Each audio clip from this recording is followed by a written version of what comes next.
Personajes de carne y sabueso.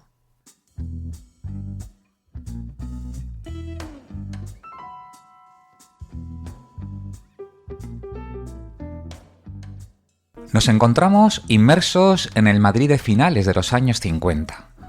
Todavía existían tranvías y coches de caballos paseando por las calles que convivían con profesiones hoy desaparecidas, como serenos, faroleros o vigilantes nocturnos. El Retiro era el centro de la vida madrileña. En los cines, grandes películas como Ben-Hur o Con la muerte a los talones son éxitos en taquilla. Las diversiones son el fútbol, los toros, el teatro y aquellas radionovelas que hacían que toda una familia se sentara alrededor del aparato de radio. También son los años de toda una generación de escritores, los conocidos como hijos de la guerra, como Carmen Laforet, Juan Marsé, Ana María Matute, Francisco Umbral y muchos otros. En el número 7 de la Plaza de las Cortes se encuentra el Hotel Palace, uno de los hoteles más prestigiosos y elegantes de la ciudad. En uno de los salones, dos hombres están sentados.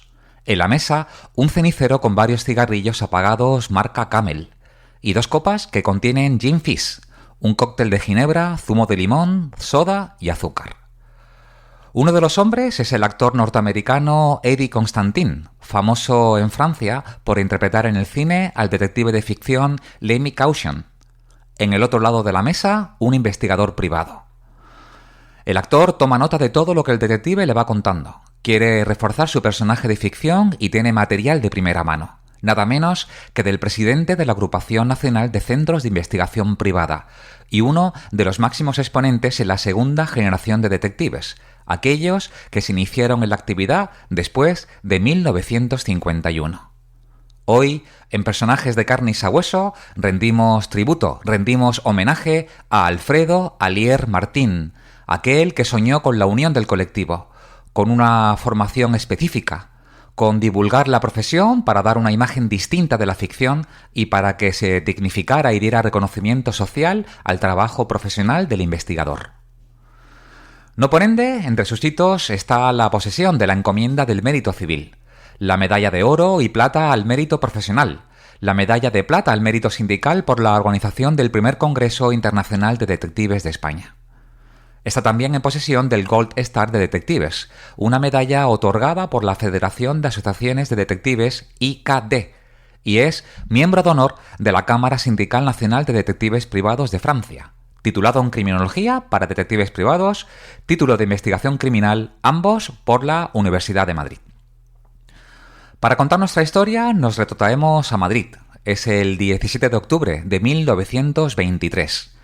El pequeño Alfredo viene al mundo en el seno de una familia acomodada, vinculada con la conocida editorial musical Ildefonso Alier, en el Paseo del Prado número 18 de Madrid, y en Barcelona, en la Plaza de Cataluña número 18. Se trataba de una de las editoriales más prestigiosas del mundo por el perfil de las obras y autores que representaba. Su padrino fue el famoso periodista Alfredo Rivera Aguilar Sánchez, que trabajó entre otros para el periódico La Hoja de los Lunes, Iberia, La Semana Madrileña o El Imparcial. Sus primeros años de infancia los disfruta en las calles céntricas de Madrid. Allí estudió en colegios y academias para prepararse para una plaza como funcionario municipal. Pero el joven Alfredo es inquieto, independiente, tiene iniciativa, ideas en la cabeza y quiere poner su propio negocio. Y decide colegiarse como gestor administrativo. Con ese título, funda una gestoría en su propio domicilio particular y entre estos servicios de gestoría ocurre que varios de sus clientes le comienzan a solicitar trabajos que en ocasiones iban más allá de esos trámites administrativos. Y es aquí cuando Alfredo descubre su verdadera pasión profesional, la de investigador privado. Después del año 1951, cuando se regula la profesión en España, solicita al Ministerio de Gobernación la autorización para ejercer de investigador. Inicia su actividad el 17 de enero de 1953, con 30 años. Tiene la licencia número 8 de la Dirección de Seguridad. El nombre elegido, Investigaciones Alier. Pasados unos años, se llamarían Detectives Alier. Sus oficinas en la calle Espoz y Mina número 13 de Madrid, que llegó a contar con un máximo de 5 personas en el equipo. Lo cierto es que Alfredo Alier siempre se distinguió por su capacidad de relación con las personas. Era un observador perspicaz y un detective constante en su actividad. Sus especialidades fueron el espionaje industrial, la copia de patentes y marcas, la seguridad de altos cargos oficiales en su estancia en España, la seguridad de instituciones y la custodia y observación sobre la conducta de los niños o adolescentes. Esto último lo explica con detalle en una entrevista en el periódico El Mediterráneo, con fecha 16 de noviembre de 1975, que formaba parte del artículo Secuestro de niños, vigilancia y custodia de muchachos. Alfredo era tremendamente discreto en sus trabajos, incluso con su familia, con la que, además de compartir su vida personal, lo hacía con su despacho profesional, que estaba en su domicilio particular. Muy pronto, Alfredo abrió los ojos y la mente en todo lo relacionado con el material tecnológico, que el avance iba desarrollando. Sin tener una formación específica para ello, fue adquiriendo su propio equipo con micrófonos, grabadora, cámaras de vídeo y fotografía. Disponía de un armario especial en el que guardaba todo ese material que iba mejorando poco a poco. Cuando le preguntaban qué características debía tener el detective privado, él siempre respondía que era preciso ser moral, social, tener amplia cultura y vocación. Es en 1954 cuando, junto a otros detectives, crea la Agrupación Nacional de Centros de Investigación Privada, ANDP, de la que fue su primer presidente. Le sucedería Agustín Cerezo Garrido, del que también me haría mucha ilusión quitarme el sombrero y rendirle tributo. Alfredo y su junta tuvieron como objetivo expandir la imagen del detective español fuera de las fronteras, y para ello era imprescindible integrarse en la Federación de Asociaciones de Detectives IKD, creada en 1964 y de la que España empezó a formar parte en 1968. Uno de los mayores hitos de la ANDP, con Alfredo Alier como presidente, fue la celebración en Madrid los días 3, 4 y 5 de octubre de 1970 del Cuarto Congreso Internacional de Detectives Privados de la IKD. Ya se habían celebrado otros congresos de detectives en España. Fue en 1961, en Barcelona, en la que Eugenio Vélez Troya fue protagonista. Pero la organización en este caso corrió a cargo de la World Secret Service. El de 1970 sirvió para dar visibilidad y notoriedad a la profesión ante colegas internacionales. Provocó menciones en medios de comunicación y el reconocimiento de autoridades, por lo que se puede asegurar que el Congreso ayudó a impulsar algunos cambios legislativos de gran importancia en el momento adecuado. Tal tuvo que ser la satisfacción de los asistentes y de la Junta de la IKD, que repitieron Madrid como sede. Fue en el año 1972. Asistía a todos los congresos internacionales que podía. En su compañía, el compañero José Carlos Rodrigo García Bocardo, de San Sebastián, y Pilar Ortiz, de la que ya hablamos en el episodio 4. Como anécdota, en uno de los congresos de IKD, celebrado en Suiza, minutos antes de iniciarse, Alfredo observa que entre las banderas de los países participantes que presidían la sala donde se celebraba el congreso, no se encontraba la bandera española.